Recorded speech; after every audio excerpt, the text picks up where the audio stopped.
Hello everyone, this is Mr. Nightmare here, and I'll be continue reading my Addiction Eyeless Jack love story, chapter 4, The Change, Nightmare's point of view. I was in the living room watching Soul Eaters when I heard the door burst open. "We're home," my sister Kane shouted.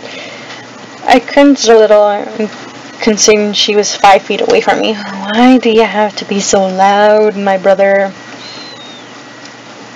Karen, or Kendra, questioned, rolling his eyes, heading up downstairs. "Because it's a free country," she muttered in her reply. She turned to me. "Ha," she said, popping down on the couch beside me. "How was your trip?" I asked, not really caring for an answer. "Well, that's the thing. We have to go back," she simply answered. "What?" I yelled and paused the show I was watching, but now I'm paying full attention to her answer. "Sorry, we just came to visit. That's why we didn't bring our luggage back." I sighed and toned down my voice. "How long you'll be gone?" I questioned, shutting my eyes for a moment. "2 months," she whispered, trying to get a little calm in me and remain there to me. It's common sense that it would never work. "Okay then," I said, struggling in frustration. "Bye," I finished and stormed through the hallway and into my room. I slammed the door and locked it. It was the wrong time for me to be alone. And for another 2 months. I walked over to my bed and let my body flop distantly down onto it. The sheets were comfortable. Flare up, so as I hit the bed, it was weird how everything around me reacts to me, even though I didn't touch it. Hell, I didn't even want to talk to or about it. My head was facing the lime green wall. The cold plush window made me feel tired, and in 20 minutes, even though I hate doing this, sleep came over me. In my dream, I woke up to my dad. He looked over depressed, like he's been sobbing entirely. "Sweetie, this is for you," he said, pulling out something out of his back pocket. He handed it to me and left the room. It wasn't normal, I swear. I locked the door. It read in very significant handwriting that was created very clear in the message: "We're all dead."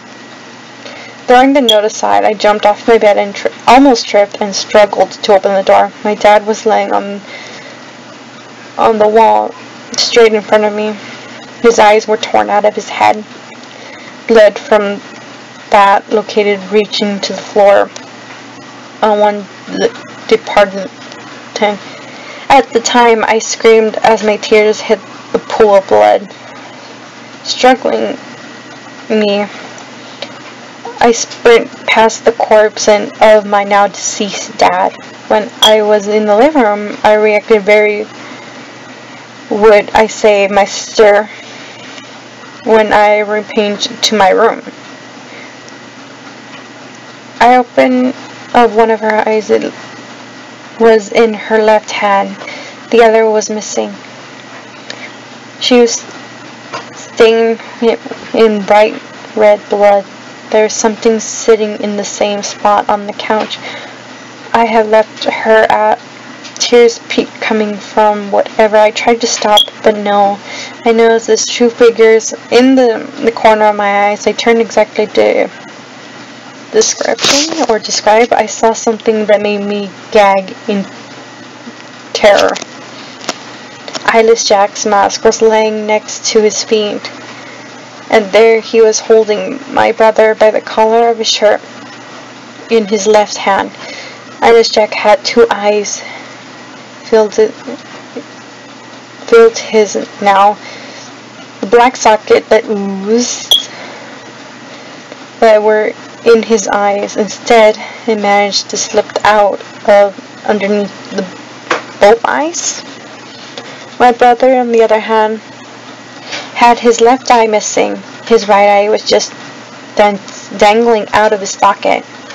I had to fight the urge to vomit. Eyeless Jack looked shocked as I did when I paid attention to the eyes in his socket. One light brown, the other pale green. The pale green eye came from my brother. The light brown one was from my sister. Before I could react to anything, Eyeless Jack said in a venetic voice, "I didn't do it." In the end of the dream, I woke up pouncing on someone before I knew it. It was Eyeless Jack. I looked around and saw I was in my room. "Damn, why the hell did you do that?" he said. In a whisper. "Sorry, I just had a nightmare," I replied, muttering my voice because I had the hand covering my mouth. "Yeah, I know. I woke up because of you."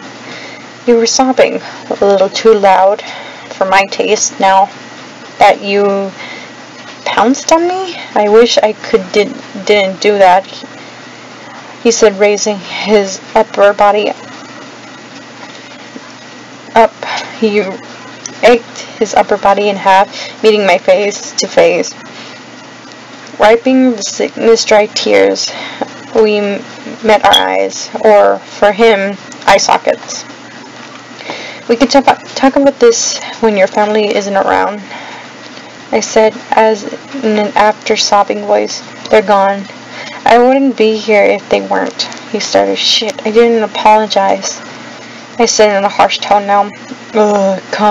Can you just tell me what the hell happened in your nightmare?" he asked, rubbing the back of his head. "And get off me." I quickly did it as he asked. I got off. "And why do you care?" I said, in a trying to be disgusted or reacted off to him of the topic. "Well, it concerned you. You jumped on me like you wanted to kill me, even though if I was dead. Wouldn't it kind of make anyone curious to know what's going on?" he replied, sliding in an embryotic defense.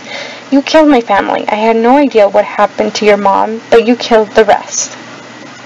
You stole one of my sisters and brother's eye, and you made them your own, putting them in your socket, and you said I didn't do it," I explained, putting my knees up to my chest as I rested my head on my arms and on them.